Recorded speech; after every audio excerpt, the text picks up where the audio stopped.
The radical message of the bread of life from John chapter 6, 25 through 58.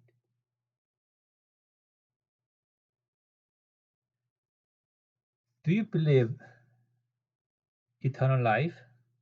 And do you like to hear about it?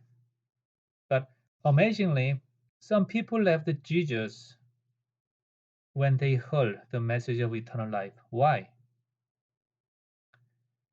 The gospel of eternal life was offensive and hard to accept because it is so radical.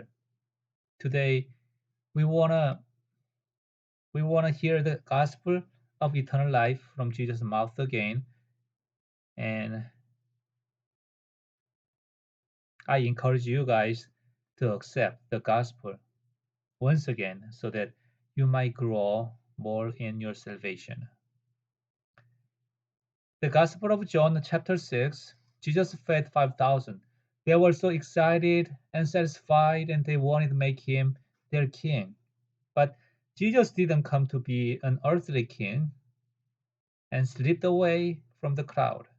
But they kept following Jesus because they were satisfied with the physical bread. To them, Jesus said this way, verse 27, do not work for the food that disappears, but for the food that remains to eternal life, the food which the Son of Man will give to you. And for God the Father has put his seal of approval on him. Do not work too hard to make more money, succeed in this world, or secure your life. Instead, work for your salvation. Why? Wealth and success in this life could not secure your salvation. Do you believe that there is a salvation? Yes, there is eternal life. If you believe that, why don't you focus more on your salvation? Here Jesus said, work for the food that remains to eternal life. Then you say, okay, then what kind of work do we need to do? Reading Bible or prayers or evangelism? Verse 29, Jesus said, this is the deed God requires, to believe in the one whom he sent. God is the creator of all living things. So God is the source of life. That's why he can give life to the dead. He's the designer of the project of salvation. And for this, God the Father sent the Son, and anyone who believes in the Son will have the food of eternal life. And we're going to look at in today's sermon, we're going to look more details about this. As Jesus said, they need to believe. Then they ask for a sign that God sent Jesus. What sign will you perform that we might believe you that you are sent by God, like Moses did? Moses performed many miracles, and under his guidance and leading, they ate manna. So they wanted a sign like this so that they can trust, they can believe in Jesus as their leader or a messenger from God. But Jesus said this way, it is not Moses who gave you manna, but the Father in heaven. In ancient days, as the Father fed the Israelite through Moses, now today he is sending Jesus Christ to give eternal life by faith. And this is God's will.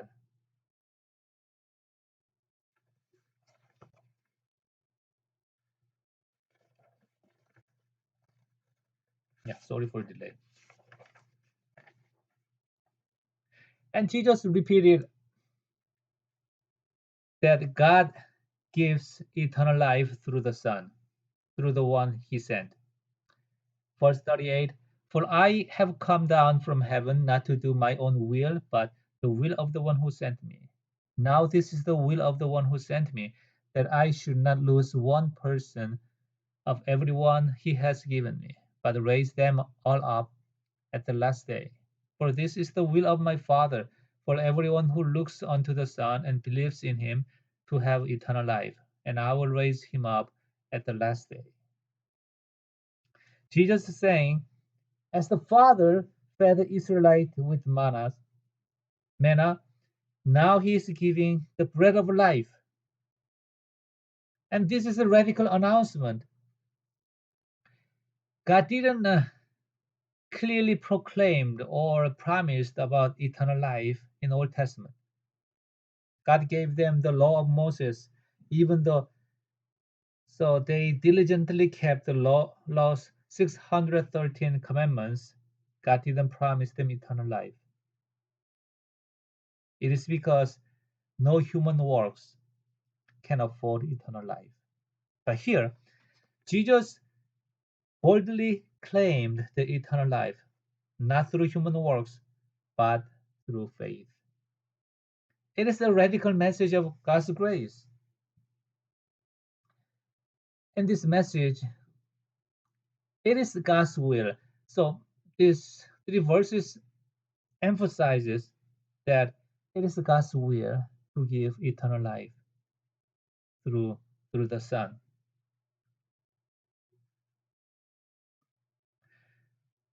They ask for a sign from God, but Jesus answered this way: I have come down from heaven. They ask God's sign as a God's messenger from Jesus, but Jesus claimed, I am divine. So Jesus' answer didn't help at all to resolve their, let's say, curiosity, which is a vain curiosity. And they ask this way: how can you say I have come down from heaven? I know his parents. We have seen how he had grown up in this Capernaum, Jesus' hometown. How how does Jesus how does this man say his origin is divine? At this question, Jesus didn't explain his identity. He could have performed many miracles to persuade them to believe that he has divine power, but he didn't do that. But he just made it clear his role on the earth. He said, I am the bread of life. The bread is my flesh.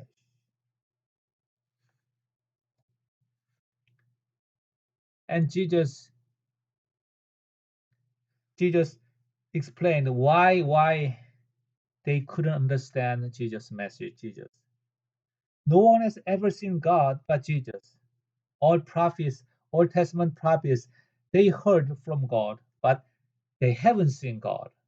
But Jesus saw and sees God. That's why Jesus' message was so clear, a bit radical, and hard to accept in their viewpoints.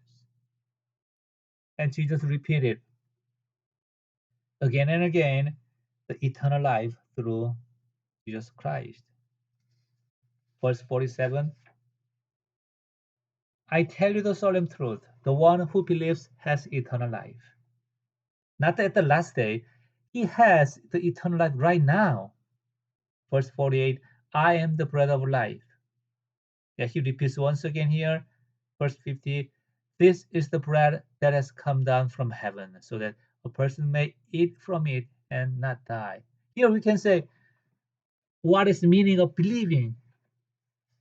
It is eating from the bread of life. And verse 51 is a bit radical here. I am the living bread that came down from heaven. Living bread, that means alive. Because if you take a bread which is alive, it keeps providing energy in your body so you can live forever. Bible says, if anyone eats from this bread, he will live forever. The bread that I will give for the life of the world is my flesh.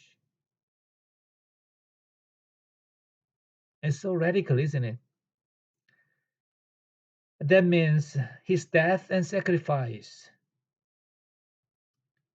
to provide spiritual food for us.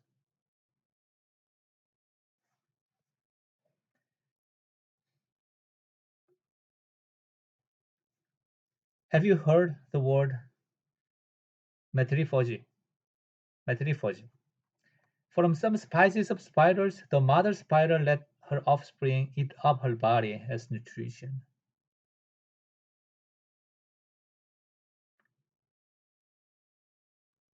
They they do as in, instinct, nature, their nature. But Jesus, when Jesus laid down his life, his body as sacrifice on the cross, he did on purpose. He did for loving us. So this Jesus' grace so radical and extreme. Who can fathom depth of his grace and discern his way of loving us? As they Jewish heard this, they were shocked. They say, "Oh, we not carnivores. How can this man give us his flesh to eat?" They fail to look through the spiritual meaning behind this. But Jesus said, again, he emphasized, you should eat Jesus' flesh and drink his blood. And from this passage, we will see that it means mutual indwelling with Jesus Christ. Verse 55, for my flesh is true food and my blood is true drink. The one who eats my flesh and drinks my blood resides in me and I in him. Just as the living Father sent me, and I live because of the Father, so the one who consumes me will live because of me.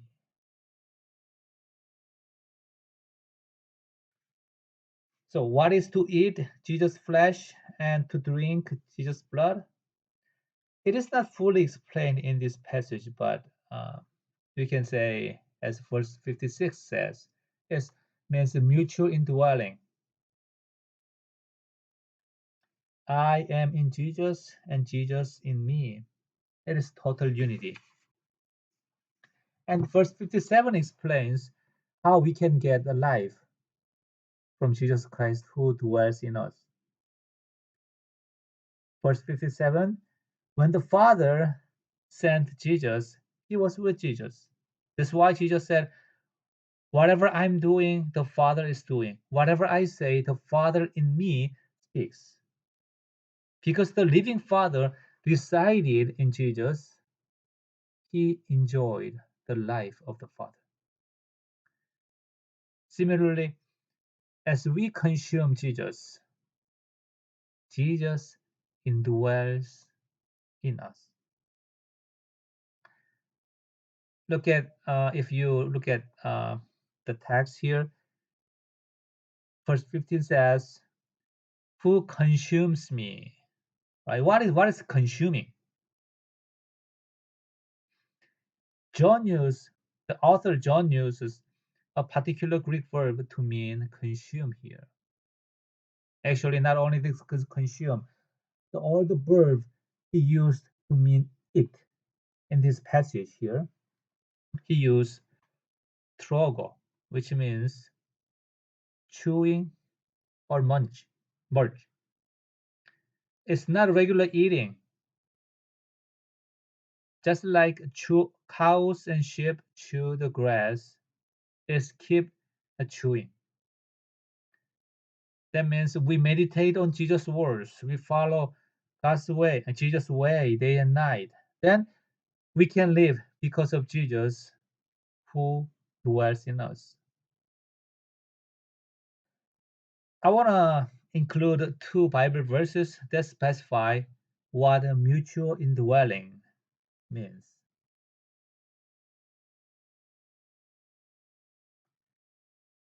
John chapter 13, Jesus washed disciples' feet. As he tried to wash the Peter's feet, Peter said, "You as a master, are you going to wash my feet?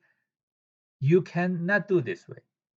And Jesus said, "Peter, unless I wash you, you have no part with me. Unless you let me wash your feet, unless you let me take care of your sin, unless you let me die for your sin on the cross, you have no part with me. I came here to die for your sin. But you wanna take the burden of your sin by yourself, then you have no you I have you don't need me." So I wanna say, first part is, let Jesus take your burden of sins, and then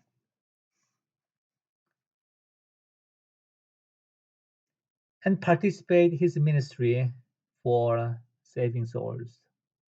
Matthew 10:38 says, "Whoever does not take up their cross and follow me is not worthy of me."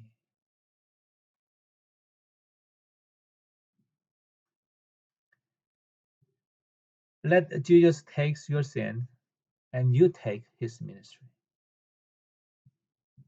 In other words, you should share your life with Jesus Christ and Jesus' life with you. It's becoming one body with Jesus Christ. Don't forget why Jesus used the imagery of eating the flesh and drinking the blood. It implies total unity with Jesus. How many meals do you take a day? 3 times, right? When you get hungry, you eat it. When you're thirsty, you drink. Just like that. Let Jesus be part of your life. No, whole of your life. And for this, Jesus laid down his life on the cross. Let me close. Many followed Jesus when they saw the feeding of 5,000. But when Jesus proclaimed the gospel of eternal life, the message of the bread of life, most of them left Jesus. Because the message was hard to believe. The Father's boundless grace and the shocking price of Jesus' sacrifice on the cross. Also, the message was a bit offensive to accept because it asked a commitment of mutual indwelling with Jesus. Because everyone wants their own life and independence. Would you accept this message? Remember, Jesus came to give us eternal life.